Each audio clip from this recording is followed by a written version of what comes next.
आज जब हम राजस्थान की बात करते हैं तो बात उसके शानदार महलों या जीवंत संस्कृति के बारे में नहीं होती है। इसकी बजाय राज्य पर संकट का साया मंडरा रहा है जो जीवन के सबसे बुनियादी पहलुओं को छू रहा है, हेल्थ और सेफ्टी। एक तरफ सरकारी हॉस्पिटल जो लाखों लोगों के लिए आखिरी उम्मीद है, जरूरी दवाइयों की भारी कमी से जूझ रहे हैं। ये कोई छोटी मोटी असुविधा नहीं है, ये जानलेवा समस्या है।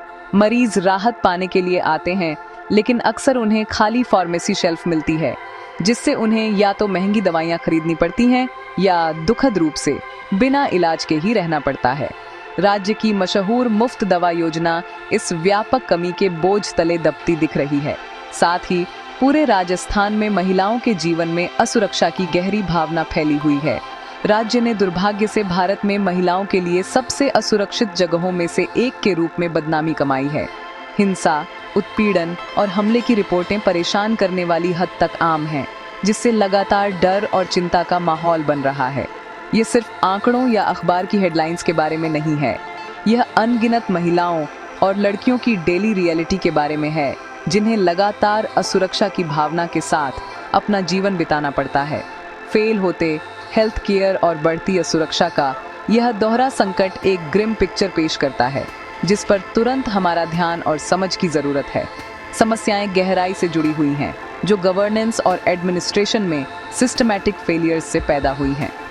दवाइयों की कमी पब्लिक प्रोक्योरमेंट और सप्लाई चेन सिस्टम में दरारों की ओर इशारा करती है, जबकि महिलाओं द्वारा सामना की जाने वाली असुरक्षा, लॉ एंड ऑर्डर में कमी और उन्हें प्रोटेक्ट करने के लिए सोशल और पॉलिटिकल विल की कमी को उजागर करती है।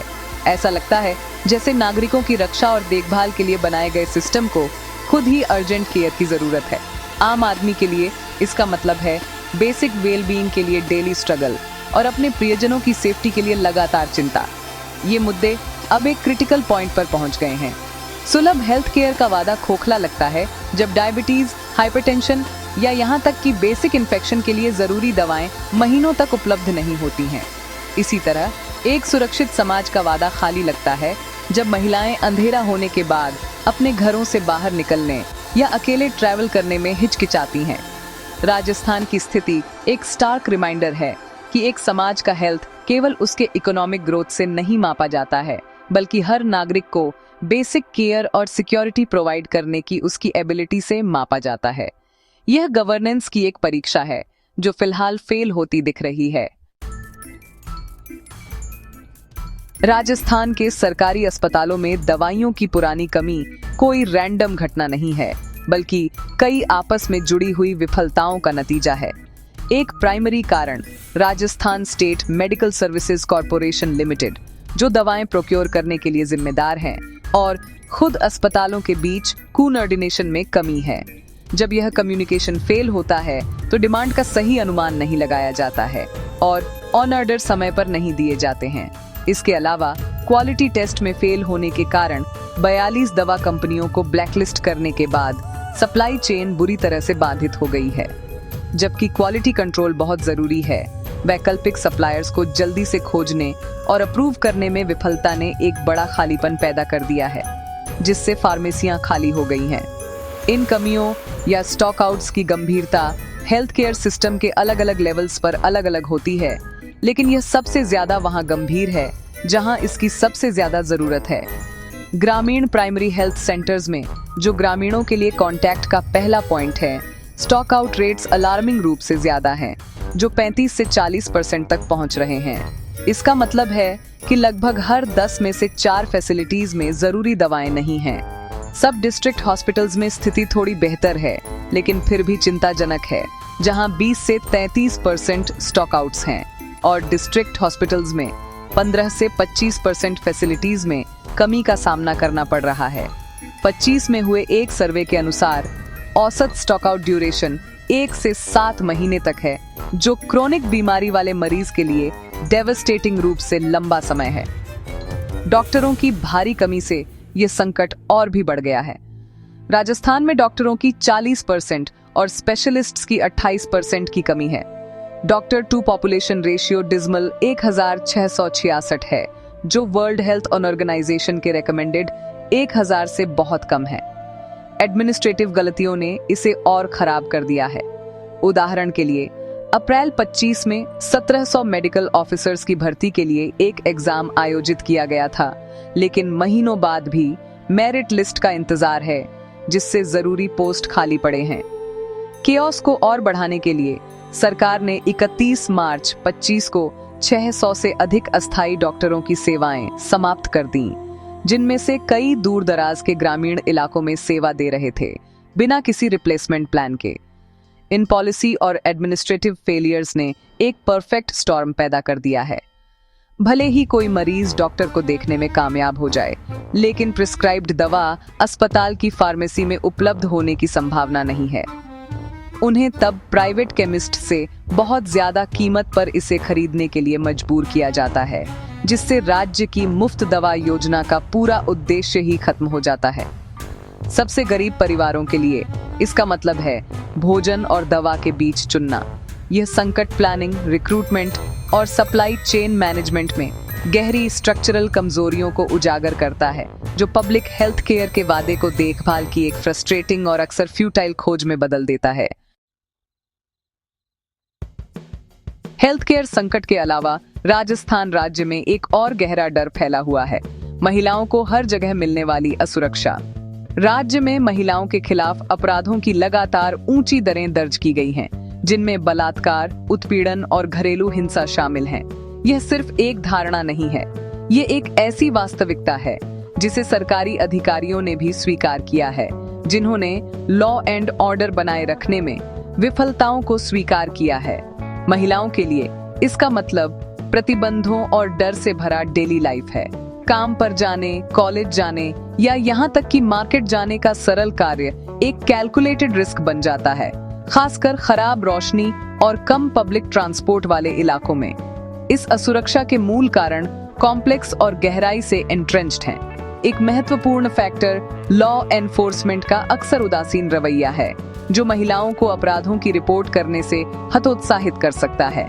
कई महिलाएं डरती हैं कि उन पर विश्वास नहीं किया जाएगा, या इससे भी बदतर कि उन्हें घटना के लिए शर्मिंदा या दोषी ठहराया जाएगा। पीड़ित को दोषी ठहराने की यह संस्कृति एक धीमी और कठिन न्यायिक प्रक्रिया के साथ मिलकर का मतलब है कि न्याय अक्सर देर से मिलता है या मिलता ही नहीं है। नतीजतन अपराधी बेखौफ महसूस करते हैं, यह जानते हुए कि जिम्मेदार ठहराए जाने की संभावना कम है।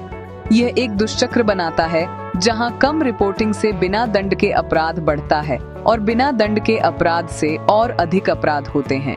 हिंसा के इस लगातार खतरे का महिलाओं के जीवन पर गहरा प्रभाव पड़ता है, उनकी स्वतंत्रता और अवसरों को सीमित करता है। परिवार सुरक्षा के लिए वास्तविक चिंता के कारण लड़कियों की शिक्षा को प्रतिबंधित कर सकते हैं या महिलाओं को ऐसी नौकरियां लेने से रोक सकते हैं जिनके लिए यात्रा या देर रात तक काम करने की आवश्यकता होती है।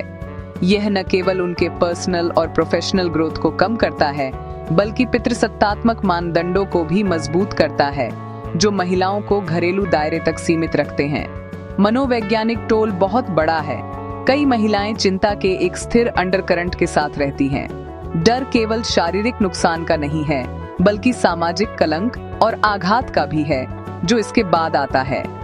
सुरक्षा का मुद्दा हेल्थ केयर संकट से आंतरिक रूप से जुड़ा हुआ है। हिंसा की शिकार महिला को तुरंत मेडिकल अटेंशन की आवश्यकता हो सकती है, लेकिन क्या होता है जब वह एक ऐसे हेल्थ सेंटर में पहुंचती है जिसमें स्टाफ या बेसिक मेडिकल सप्लाई की कमी होती है। इसके अलावा ग्रामीण इलाकों में महिला डॉक्टरों और हेल्थ केयर वर्कर्स की कमी महिलाओं के लिए संवेदनशील हेल्थ इश्यूज के लिए मदद मांगने या यौन उत्पीड़न की रिपोर्ट करने को अविश्वसनीय रूप से कठिन बना सकती है। सुरक्षित और सुलभ पब्लिक सर्विसेज की कमी, चाहे वह पुलिसिंग में हो या हेल्थ केयर में, महिलाओं को डिस्प्रपोर्शनेटली प्रभावित करती है। उन्हें असुरक्षा के एक जाल में फंसाती है, जो उनकी सुरक्षा और उनके वेल बीइंग दोनों से समझौता करती है। राजस्थान को इस दोहरे संकट से बाहर निकालने के लिए सरकार को तुरंत निर्णायक और मल्टी प्रोंगड एक्शन लेना होगा। पहली प्राथमिकता टूटी हुई दवा सप्लाई चेन को ठीक करना होना चाहिए। इसके लिए प्राइमरी हेल्थ सेंटर्स से लेकर जिला स्तरीय सुविधाओं तक सभी हॉस्पिटल्स में दवा स्टॉक की निगरानी के लिए एक ट्रांसपेरेंट रियल टाइम डैशबोर्ड बनाना होगा। Rajasthan state medical services corporation limited को अपनी प्रोक्योरमेंट प्रोसेस को तुरंत ओवरहॉल करना चाहिए। कुछ कंपनियों पर अत्यधिक निर्भरता से बचने के लिए अप्रूव्ड सप्लायर्स की अपनी लिस्ट में विविधता लानी चाहिए। जब भी स्टॉक लेवल एक क्रिटिकल थ्रेशोल्ड से नीचे गिरते हैं तो आपातकालीन प्रोक्योरमेंट करने के लिए एक रैपिड रिस्पांस सिस्टम स्थापित किया जाना चाहिए, यह सुनिश्चित करते हुए कि किसी भी मरीज को खाली हाथ वापस न भेजा जाए। साथ ही हेल्थ केयर में ह्यूमन रिसोर्स संकट को तुरंत संबोधित किया जाना चाहिए। सरकार को तुरंत 1700 मेडिकल ऑफिसर पदों के लिए मेरिट लिस्ट जारी करनी चाहिए और बिना किसी और देरी के नियुक्तियां पूरी करनी चाहिए। डॉक्टरों, नर्सों और स्पेशलिस्ट्स के लिए एक long term predictable recruitment calendar स्थापित किया जाना चाहिए ताकि अस्थायी हायरिंग और अचानक बर्खास्तगी के अस्थिर चक्र को समाप्त किया जा सके।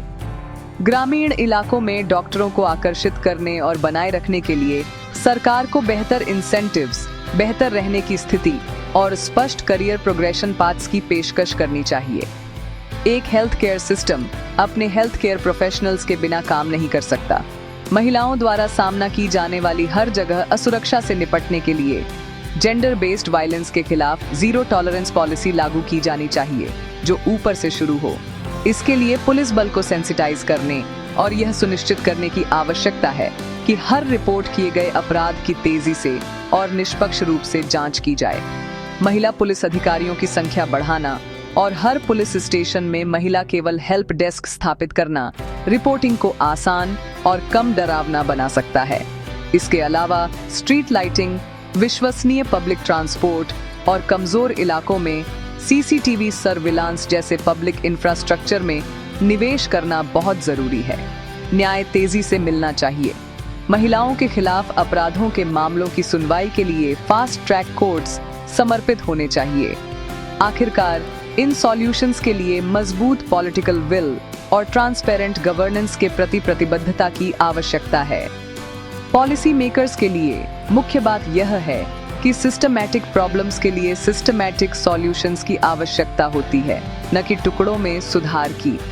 पब्लिक के लिए अपने लीडर्स को जवाबदेह ठहराना और हेल्थ और सेफ्टी के बेसिक राइट्स की मांग करना बहुत जरूरी है। राजस्थान एक चौराहे पर खड़ा है। यह या तो गिरावट के इस रास्ते पर चलता रह सकता है या सुधार के एक दृढ़ मार्ग पर चल सकता है। उसके लोगों का वेल बीइंग, खासकर उसके सबसे कमजोर लोगों का, पूरी तरह से उसके अब किए गए चुनाव पर निर्भर करता है।